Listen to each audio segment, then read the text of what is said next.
So my question is, have you ever written any yourself or any of your friends into your novels?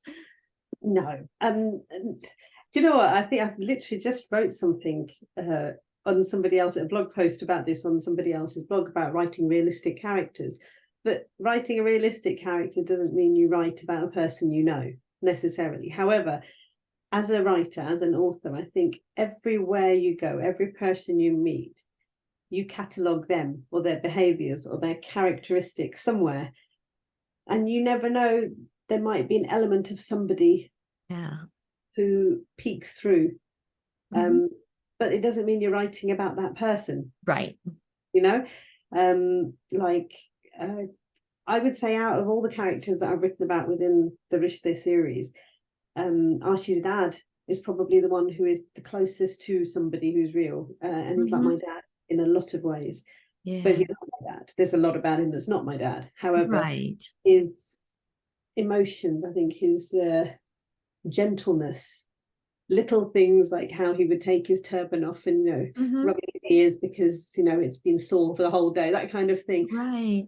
Little things like that they're part of my dad, but he as a person, as a character, he's not my dad. My dad was a shop owner. My dad didn't come from India. My dad had a different experience. But that's it. Otherwise, in others, I think you can see an element of, sometimes I don't know whether anyone else does this, I feel like in some ways you write an element of yourself in every character as well. There might be little things from each of the female characters that I've written that might reflect a bit of my experience, not necessarily of me, but of an experience I've had.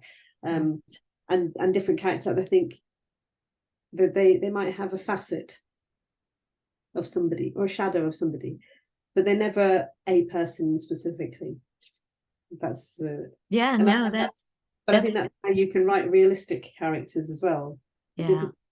Something you've experienced or watched, or sometimes you see a part of something and it helps you develop a different characteristic or a storyline, that sort of thing. So no, never really knowingly written about a person specifically. However, I think you'll always see elements of people or characters you've met along the way, right? Sometimes rearing their little heads and saying hi. Yeah.